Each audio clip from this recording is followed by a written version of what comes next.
Here with Interview with Sensei. What number is this? I don't even know what number is this. Like umpteenth number of videos. We're racking them up.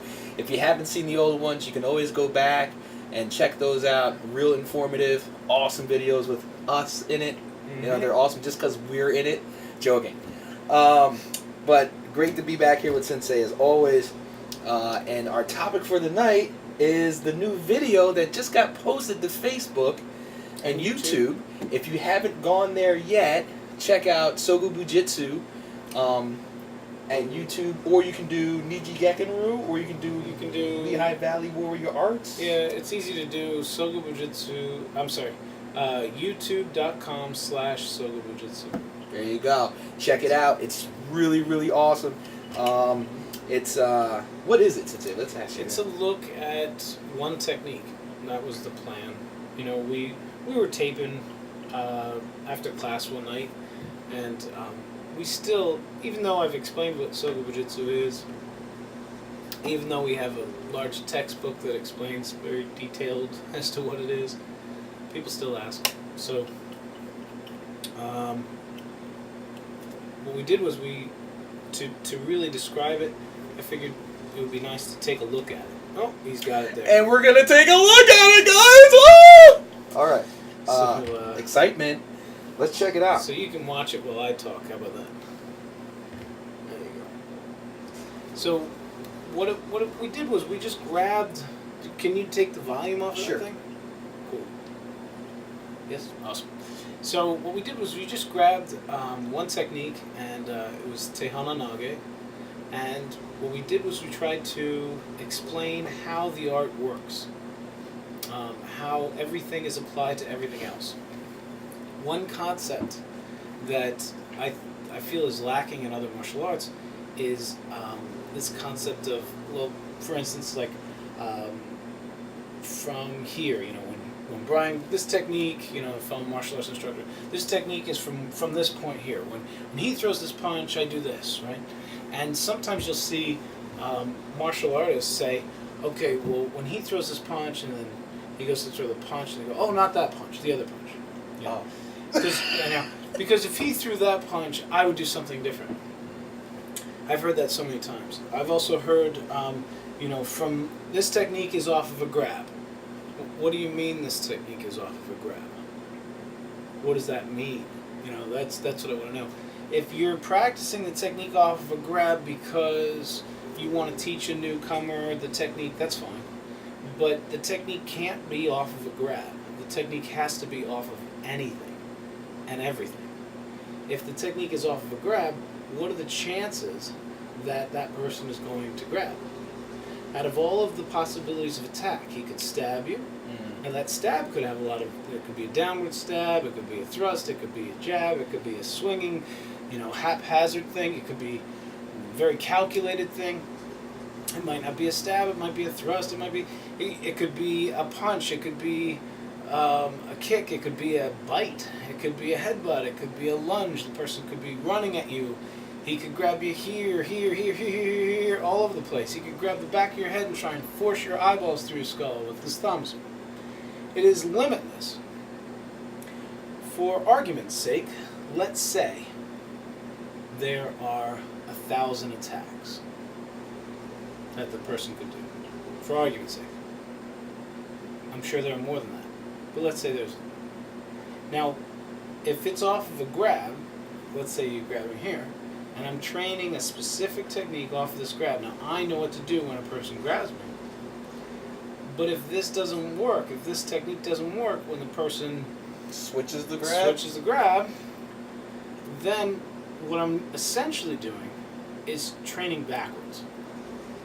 If you think about it this way, if your technique only works for one scenario, then it's about science and math. It's about math. You know, what are the odds, 1,001, that person's going to attack the way you want him to? Right. For argument's sake. For argument's argument's more sake. than 1,000. More than 1,000. But let's just say 1,001. So here's real quick. Are you training martial arts? No, actually. I'd like to say you're training to die. Because you got 999 ways to die. Mm-hmm. and to get your butt handed to you.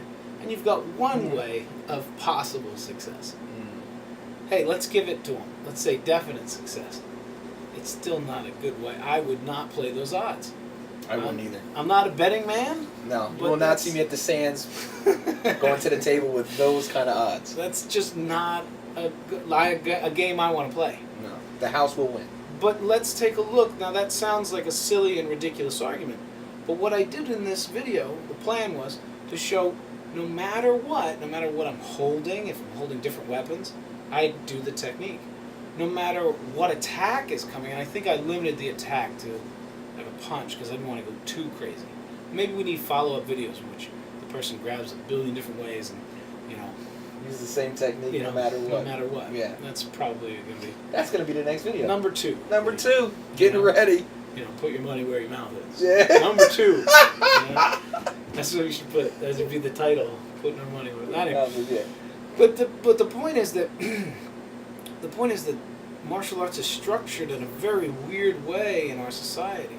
Now this technique is off of when the guy goes down and he rushes you and he tries to do a single leg takedown. But if he tries to do a double leg takedown, that's a different technique. What? What are you talking about? If your technique, here's a very mean statement, but it's a true statement. If your technique only works 1,000th of the time, your art sucks.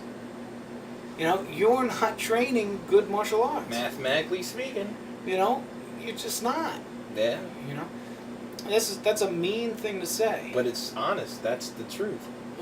Real quick, not to pick on any specific martial art, but there are a lot of martial arts that when the punch comes around here, they do this. Okay?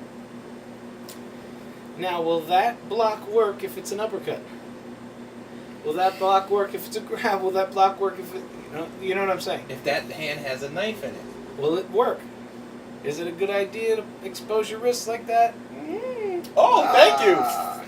Off goes your wrist. Is it going to work if the person's swinging a glass bottle at you? Because this is all within the realm of possibilities. Right. So, if you're not working on the what if, and a lot of martial arts schools have fixed this idea, and it's really a simple fix for them. And basically, this is the fix. You don't question the sensei. Wow. How many people have heard that have trained at other dojos? I have. You are not allowed to question that until you're such and such a belt. Get back in line. Oh, yeah. Yeah, once you're a certain belt, then you're allowed to question. I've had that. Now, I understand that because you got the what ifs. What if, but what if, but what if, but what if. I love the what ifs. Did I ever tell you my favorite what if? I might have mentioned this in a past episode. Did I tell you about Rashad?